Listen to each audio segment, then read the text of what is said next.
வணக்கம் சார். வணக்கம் வணக்கம் அசோக். சார், ஒரு சில கேள்விகளோட உங்களை சந்திக்க வந்திருக்கிறேன். சரி. இதில் முக்கியமான கேள்வி என்னன்னா, அடுத்த மாதம் 16, 17 தேதியில் வந்து ரிசார்ட் வந்து பேரலான்ஸாக ஏலத்துக்கு வருது. சரி. இதை பற்றி நீங்கள் வந்து போன மாதம் வந்து ஒரு மீட்டிங்லாம் போட்டு ஆர்கனைஸ் பண்ணி ரிசார்ட்லாம் ஏலம் எடுக்கலாம்னு சொல்லிட்டு ஃபார்ம் பண்ணீங்க. சரி. சில விதமான முன்னெடுப்புலாம் எடுத்தீங்க. அது எந்த நிலைமையில சார் இருக்குது? எது ப்ராசஸில் இருக்கா? அதை பற்றி கொஞ்சம் விளக்கமாக சொல்லுங்கள் சார். இப்போ வேற யாராவது முயற்சி பண்ணுறாங்களா? இப்போ வந்து வேற யாரும் முயற்சி பண்ணுற மாதிரி தெரியுது. யூடியூப்லாம் பார்த்தேன் நான். சரி. வேறு சில சங்கங்கள், தேனி சங்கத்தை சேர்ந்த மணிகண்டன், செக்ரட்டரி மணிகண்டன் அவர்கள் வந்து ஏலம் எடுக்கிறதுக்கு அழைப்பு எடுத்துக்கிறாரு. யூடியூப் அழைப்பு எடுத்துக்கிறாரு. சரி. அதுவும் சரி நம்ம எடுக்கலாம்னு பார்த்தோமே, அது என்ன ஆச்சுன்னு சரி. சொல்லி இது விஷயமா நம்ம ஆளுங்களே சிலர் வந்து என்கிட்ட கேள்வி கேட்டுக்கிறாங்க. முதல்ல நம்ம முதலீட்டாளர்களுக்கு ஒரு வணக்கத்தை சொல்லிடலாம். எனக்கு அன்பான நியமக்ஸ் முதலீட்டாளர்களே, உங்கள் அத்தனை பேருக்கும் சுந்தர் தியாகராஜன் மற்றும் அசோக் குமாரின் இனிமையான இரவு நேர வணக்கங்கள்.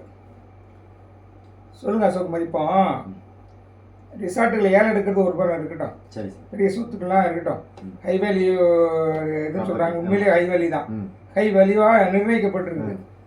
இதை வந்து நான் முதல்ல எந்தெந்த ரிசார்ட்டு எப்படி எப்படின்னு நான் சொல்கிறேன், நீங்கள் கேட்டுட்டு வாங்க, அதுக்கப்புறம் நம்ம முடிவு பண்ணிக்கலாம். சரி.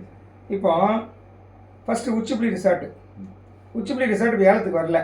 ஆமாம், மியூசியத்தில் கூட இல்லை, தெரியாமல் புலம்புறாங்க சிலர். ரிசார்ட்டில் ஏலத்துக்கு வருது, உச்சிப்புலி இருந்தால் உச்சிப்புலி இப்போ ஏலத்துக்கு வரல. ஆனால் உச்சிப்புலி யாரும் எடுக்க முடியாது. ஏன்னா எடுத்தவன் தலையில் துண்டல்ல போர்வையே போட்டு போகணும். ஏன்னா அங்கே உள்ள ரிசார்ட் ரூம்ஸ் எல்லாம் வந்து எல்லாம் முஸ்லீம் சகோதரர்கள் எடுத்திருக்காங்க, பணம் கட்டியிருக்காங்க, அவங்க பேரில் இருக்குது. ரெண்டாவது இப்போ கரண்ட் அங்கே இல்லை, கரண்ட்டு பாக்கியே, அது எலக்ட்ரிசிட்டி பில் பாக்கியே கிட்டத்தட்ட 20 லட்சம் கிட்ட இவங்க கட்ட வேண்டியிருக்கு. அப்புறம் ரிசார்ட் ஓனர்ஸ்லாம் இருக்காங்க இல்லையா, அவங்க டேக்ஸ் கட்டணும் இல்லையா, அந்த சொத்து வரி அவங்க கட்டாமல் இருக்காங்க, அது ஒரு 20 லட்சம் கிட்ட தேங்கி இருக்குது. ஸோ இருளடைஞ்சு போய் கிடக்குது. நாம் ரிசார்ட்டை பார்க்க போனோம், வாட்ச்மேன் திறக்க மாட்டேன்னு சொல்லிட்டாரு. யார் சொன்னால் திறப்பீங்கன்னு சொல்லி சொன்னதுக்கு பாலா பேரையோ கமலக்கண்ணன் பேரையோ சொல்லல. அவர் ஒரு 3ஆம் நபர், அதாவது இந்த நிறுவனத்துக்கு சம்பந்தம் இல்லாத, நிறுவனத்துக்கு சம்பந்தம் இல்லாத ஒரு நபருடைய பேரை சொன்னார். அந்த நபர் யாருங்கிறதுனா நீங்கள் ஃபோன் பண்ணி கேட்டீங்கன்னா நான் தனிப்பட்ட முறையில் சொல்கிறேன், பொது வழியில் சொல்ல வேண்டாம். ஸோ நிறுவனத்துக்கு சம்பந்தம் இல்லாத ஒருத்தர் கையில் தான் இருக்குப்போம். அது ஒன்று. எலக்ட்ரிசிட்டி பில் பாக்கி, டேக்ஸ் பாக்கி இருக்குது, சிதறல் படைஞ்சு போய் கிடக்குது. அதெல்லாம் நிறையா வந்து வேலை செய்யணும். அதனால் அது வந்து இப்போ ஏலத்துக்கு வரல, நம்ம அதை பற்றி இப்போ பேச வேண்டாம். இப்போ ஏலத்துக்கு வருது குற்றால ரிசார்ட்டு, போடி ரிசார்ட்டு வருது, 2 ரிசார்ட் வருது. குற்றால ரிசார்ட்டை பொறுத்தல ரிசார்ட் எல்லாமே இவனுங்க வந்து ஆளுங்க பதிவு பண்ணி வச்சிட்டாங்க. எல்லாம் 60 லட்சம் 70 லட்சம் 80 லட்சம் வாங்கி பதிவு பண்ணி வச்சிட்டாங்க. ஸோ ரூம்ஸ் எதுவும் இப்போ ஏலத்துக்கு வரல. அந்த ஆஃபீஸ் பில்டிங்கு என்ன, அந்த டைனிங் ஹால், அது டைனிங் ஹால், ஹோட்டல் கிடையாது. போடி ரிசார்ட்டில் இருக்கிறது ஹோட்டல்னு சொல்லலாம். இது வந்து டைனிங் ஹாலு மீட்டிங் ஹாலு. இதுதான் மாட்டு கொட்டகை, அந்த மாதிரி அந்த சின்ன செயற்கை அருவி, இதுதான் ஏலத்துக்கு வருது. அது கிட்டத்தட்ட 43 கோடி என்னமோ ஃபிக்ஸ் பண்ணியிருக்காங்க. 43, ஆல்மோஸ்ட் 44 கோடி வந்துடும். 44 கோடிக்கு அது பெருமானா, இதை நான் என்ன சொன்னேன், உச்சிப்புலி ரிசார்ட்டை எடுக்கிறேன், தலையில் துண்டு இல்லை போர்வையை போட்டு போனது இல்லையா, இது பெரிய ஒரு என்ன சொல்றது தார்பாயை போத்திட்டு தான் போட்டி நிலமை வரும். அதுவும் வாட்டப்படாது, எடுத்தால் லாஸ் ஆகும். அடுத்தபடியாக கிரீன் ராயல் ரிசார்ட்டு போடி, இது பேர் போன ரிசார்ட்டு. ஏன்னா ஒரு சிலருக்கு வந்து ஒரு போராட்டமே நடத்திட்டு இருக்காங்க, அந்த ரிசார்ட்டுக்காக போராட்டம் நடத்திட்டு அந்த ரிசார்ட்டு இப்போ கையில் யார் வச்சுருக்காங்க, அந்த டைரக்டருக்கும் ஒரு சிலருக்கும் வந்து இப்போ வந்து போராட்டம் நடந்துகிட்டு இருக்கு. நீ நான் போராட்டம் நடந்து ஈகோ கிளாஸ் ஆகிட்டு இருக்கு. இப்போ இந்த போடி ரிசார்ட்டை தான் நம்ம வந்து எடுக்கலாம்னு நினச்சிருந்தோம் மூத்த குடிமக்கள் சங்கம். ஆனால் நம்ம எடுக்கக்கூடாதுன்னு சொல்லிட்டு ஒரு நல்ல மனசு கொண்ட ஒரு நபர், சின்ன பையன், இளைஞர் தான், அது வந்து நண்பர்லாம் கிடையாது. என்ன ரேட்டு ஃபிக்ஸ் பண்ணி கோர்ட்டில் சொன்னாங்க ஞாபகம் இருக்கா உங்களுக்கு? 12.65 கோடி சொன்னாங்க. 12.65 கோடின்னு சொன்னாங்க. அப்போ ஒருத்தர் கோர்ட்டில் பார்ட்டின் பர்சனாக போன ஒரு சங்கத்தை சேர்ந்தவர் குரலை உயர்த்தி, அது 100 கோடி பெருமானோட சொத்து, அதை வந்து 50 கோடி ஃபிக்ஸ் பண்ணுன்னு சொல்லி சொன்னார். அது யார் தெரியுமா? தேனி சங்கத்தை சேர்ந்த செக்ரட்டரி மணிகண்டன் அவர்கள். ஆமாம், இப்போ அவர் தான் யூடியூப்ல பேசியிருக்காரு இருக்கலான்னு. அப்போ கோர்ட்டுக்குள்ளே போய் இவரே போய் ரேட்டை ஏற்றி விடுவாராம். இவரே இப்போ வந்து வாங்க நம்மெல்லாம் வந்து கிரீன் ராயல் ரிசார்ட்டு போடி ரிசார்ட்டை எடுக்கலாம்னு சொல்லி சொல்லுவாராம். யார் அவர் கேனையும் நினைக்கிறாரு? மூத்த குடிமக்கள் விவரமில்லாதவங்க நினைக்கிறாரா? ஏன்னா மூத்த குடிமக்கள் தான் இந்த நிறுவனத்தில் வந்து கோடியில் முதலீடு பண்ணிக்காங்க. ஏன்னா ரிட்டையர்மெண்ட் பெனிஃபிட்லாம் கோடியில் வரும். அதை அப்படியே முதலீடு பண்ணியிருக்காங்க. கோடியில் முதலீடு பண்ணாங்க மூத்த குடிமக்கள். இந்த மூத்த குடிமக்கள் அவ்வளோ அறிவில்லாதவங்களா? இவங்களா போய் கோர்ட்டில் போய் ஏற்றி விடுவாங்க ரேட்டை ஏற்றினா யாருக்கு சாதகம்? நிறுவனத்துக்கு தான் சாதகம். நிறுவனத்துக்கு தான் சாதகம். கம்மி விலை கொண்ட மதிப்புள்ள சொத்து வந்து அதிக அளவில் லைபிலிட்டி அட்ஜஸ்ட் ஆகுது இல்லை. ஆமாம், அதெல்லாம் விடுங்க, விளக்கெல்லாம் தேவையில்லை. யாருக்கு நன்மை? நிறுவனத்துக்கு தான் நன்மை. நிறுவனத்துக்கு நன்மை. நமக்கு என்ன? பட்ட நாமம். 12.65 கோடிக்கு எடுக்க வேண்டிய சொத்தை 25 கோடிக்கு கொண்டு போயிட்டாங்க இந்த புண்ணியவாங்க. இப்போ இவங்களே வந்து நம்மளாம் சேர்ந்து எடுக்கலாம்னு சொல்கிறாங்களே, இவங்க யாருக்காக செயல்படுறாங்க? ஒன்று. ரெண்டாவது, நிறுவனம் என்ன பண்ண தெரியுமா? நிறுவனமே இதை வந்து ஏற்கனவே கோர்ட்டில் ஏற்றி விட சொல்லி ஏற்றி விட்டாங்க. அவங்க என்ன சொன்னாங்களோ அதை கோர்ட்டில் பேசி ஏற்றி விட்டாங்க. நல்லா இருந்துட்டு போட்டு ஏற்றி விட்டாங்க. இப்போ மண்டபம் பிடிச்சி சாப்பாடு போட்டு நிறுவனம் எல்லாம் உதவி செய்வாங்க. நிறுவனமே மண்டபம் பிடிச்சி கொடுப்பாங்க, நிறுவனமே சாப்பாடு போடுவாங்க, எல்லாம் வாங்கின உங்களெல்லாம் கூப்பிடுவாங்க. ஏற்கனவே கூட்டிகிட்டு போனாங்க மரத்துலையா நீங்களாம், குற்றாலத்துக்கு கூப்பிட்டு போனாங்க, கரிசோறு போட்டாங்க. ரோசன்கான் சார் சொல்லுவார், அடிக்கடி சொல்லுவார், கூப்பிட்டு போனாங்க எங்கே கூப்பிட்டு போனாங்க, கரிசோறுலாம் போட்டாங்க, நல்லா தான் இருந்தது, ஏமாற்றிட்டாங்க அப்படின்னாரு. அதே போல் இப்போவும் உங்களுக்கு வந்து கூட்டிகிட்டு போய் பிரெயின் வாஷ் பண்ணி எடுத்து தரேன்னு சொல்லலாம். அந்த கிரீன் ராயல் ரிசார்ட் போடியில் என்ன சிக்கல் அப்படி இருக்குனாக்கா, அதுக்கு கேட்டே கிடையாது தெரியுமா? பூட்டே கிடையாது, பூட்டுச்சாவியே கிடையாது. அது எப்போவுமே திறந்த புத்தகம் மாதிரி தான் அந்த ரிசார்ட் ஒன்று இருக்கும். அந்த ரிசார்ட்டில் போய் திருடுறதெல்லாம் ரொம்ப ஈஸி. ஏன்னா காம்பவுண்ட் வால் கிடையாது. ஒரு பக்கம் தான் காம்பவுண்ட் சோர் தர, மீதி 2 பக்கம் காம்பவுண்ட் சோர் இல்லை, எல்லாம் ஓப்பனில் தான் இருக்குது, திறந்த வழியாக தான் இருக்குது. ஆமாம், அது ஒன்று. ரெண்டாவது, அங்கே உள்ள பில்டிங்கில் பார்த்தீங்கன்னா, அந்த ரிசார்ட்டில் பார்த்தீங்கன்னா, ரூம்ஸில் பார்த்தீங்கன்னா 23 ரூம்ஸ் என்னமோ இருக்குது. அந்த ரூம்ஸ்லாம் பார்த்தீங்கன்னா எல்லாமே வந்து ஆல்மோஸ்ட் இந்த டிவி, ஏசி, முக்கியமாக ஹீட்டர் எல்லாம் வேலை செய்யலை, எல்லாம் சிதலப்படைஞ்சு போயிருக்கு, வேலை செய்யலை. அதுவும் வந்து இந்த பார்ட்டி ஹால் இருக்கு இல்லையா, பார்ட்டி ஹாலு இன்னும் படுமோசமாக இருக்குது. அந்த சீலிங்கெல்லாம் ஃபால் சீலிங்லாம் கொட்டி கிடக்குது, எல்லாம் ஓட்டை எதுமாக இருக்குது. அப்புறம் டைனிங் வந்து கொஞ்சம் பரவாயில்லாமல் இருக்குது. கிச்சன்லாம் வந்து மோசமாக இருக்குது. டோருக்கு தாழ்பாலே கிடையாது. அதனால தான் சீல் வைக்க முடியல அந்த ரிசார்ட்டை. இப்போ சொல்லுங்கள், இப்போ இதை வந்து 25 கோடி ஃபிக்ஸ் பண்ணிட்டாங்களே, 25 கோடிக்கு முதல்ல எம்எஸ்சிசி எவ்வளோ கட்டணும்? எம்எஸ்சிசிக்கு 3 லட்ச ரூபா கட்டணும். 3 லட்ச ரூபா உடனடியாக கட்டியாகணும். ஏழை எடுத்தவொடனே கட்டியாகணும். அந்த 3 லட்ச ரூபாய் யார் ஷேர் பண்ணிக்கணும்? யாரெல்லாம் எடுக்கணும்னு ஆசைப்படுறாங்களோ, கூட்டணி சேர்ந்து எடுக்கணும்னு ஆசைப்படுறாங்களோ, அது சங்கத்து மூலமாகவோ அல்லது வேறு யார் மூலமாக குரூப்பாக சேர்ந்து எடுக்கும்போது அவங்க அதை பேர் பண்ணணும். ஒன்று. 25 கோடிக்கு ஒருத்தர் பிட் பண்ணுறாரு வச்சுக்கலாம். யார் இருக்குல்ல 25 கோடிக்கு ஒருத்தர் எடுக்கிறாரு அப்படின்னு சொன்னாக்கா, அந்த 25 கோடிக்கு ரிஜிஸ்ட்ரேஷன் கட்டணம் எவ்வளவு? 9%. ஏன்னா நீதிமன்றத்து மூலமாக ஏழோட 9% தான், 11% கிடையாது. இப்போ இந்த 9% நீங்கள் 25 கோடிக்கு நீங்கள் போட்டிங்கனாக்கா 2.25 கோடி வருது. 2.25 கோடி வருது.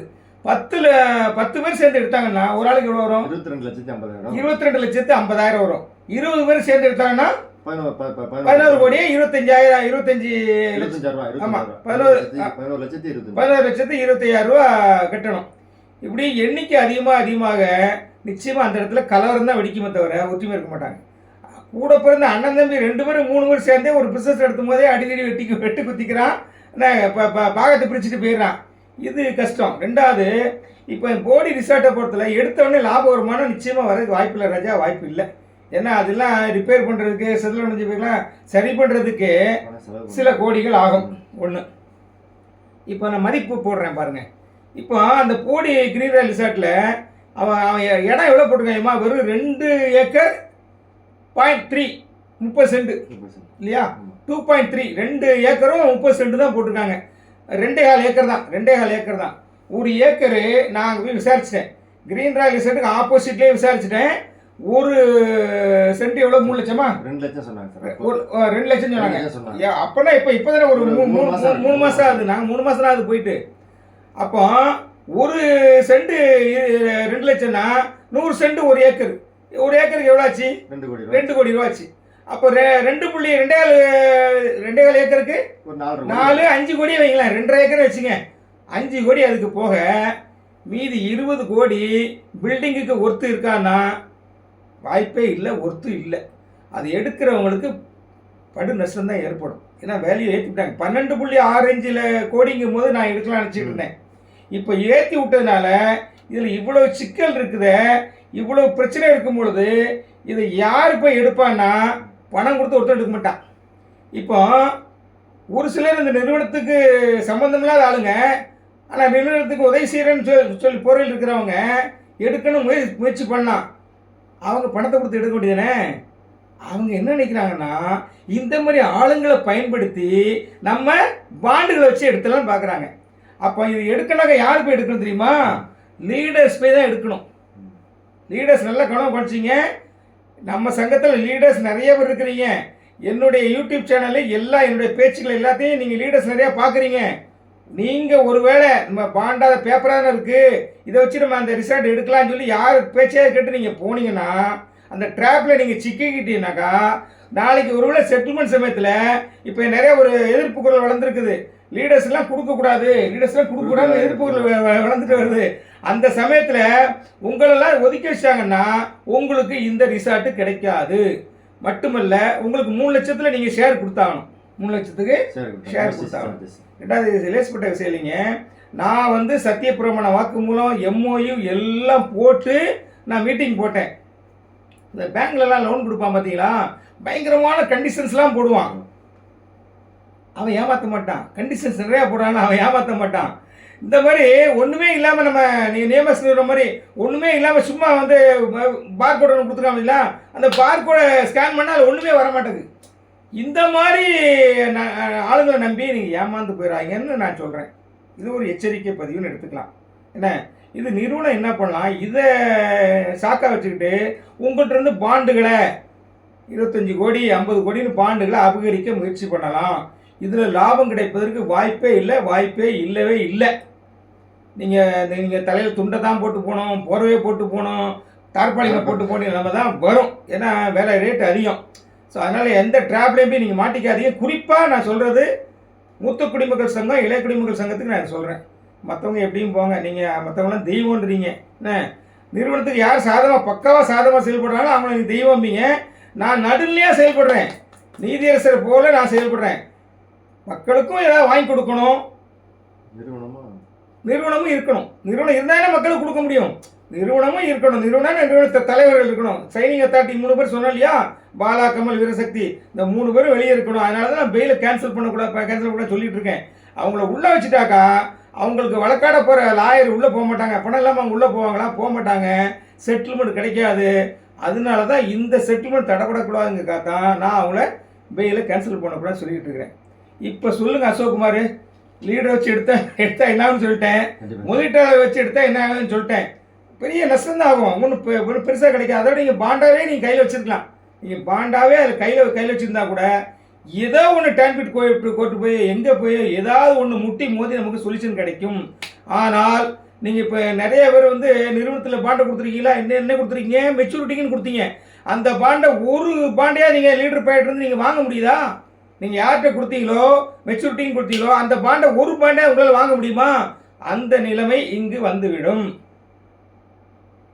நல்ல ஸ்ட்ரிக்டாக இருக்கிறவங்க, இறை பயம் அதாவது தெய்வ பயம் உள்ளவங்க, வயதானவர்கள், சத்தியத்துக்கு கட்டுப்பட்டவங்க, நான் மக்களை ஏமாத்தினா என் பிள்ளைகள் என் மக்கள் மற்றவர்களிடம் ஏமாற்றப்படுவார்கள் என்ற பயம் உள்ளவர்கள் நீங்கள் நம்பி போகலாம். நீங்கள் ஆனால் துணிகரமாக பாவம் செய்கிறாங்க பார்த்தீங்களா, அவங்கள நம்பி ஏமாந்து போகாதீங்க.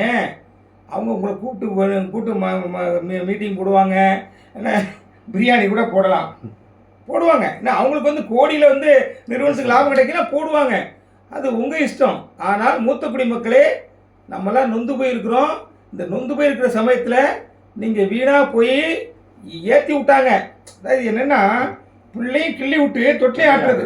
கோர்ட்டில் போயிட்டு இது 50 கோடி போகிறோம், 100 கோடி போகிறோம், 100 கோடி போகிறோம்னு சொல்லி சொன்னாப்புல. 100 கோடி போகிறோம், 50 கோடி ஃபிக்ஸ் பண்ணுங்க அப்படின்னு சொல்லிட்டு அவர் பரிதாபப்பட்டு 25 கோடி ஃபிக்ஸ் பண்ணியிருக்காரு. 25 கோடியை ஜாஸ்திங்கும் பொழுது அங்கே போய் கோர்ட்டில் போய் ரேட்டையும் ஏற்றி விட்டுட்டு பிள்ளையும் கிள்ளி விட்டுட்டு இப்போ தொட்டிலையும் ஆட்டுற மாதிரி நம்மளே எடுக்காது சொல்லி கூப்பிடுறது.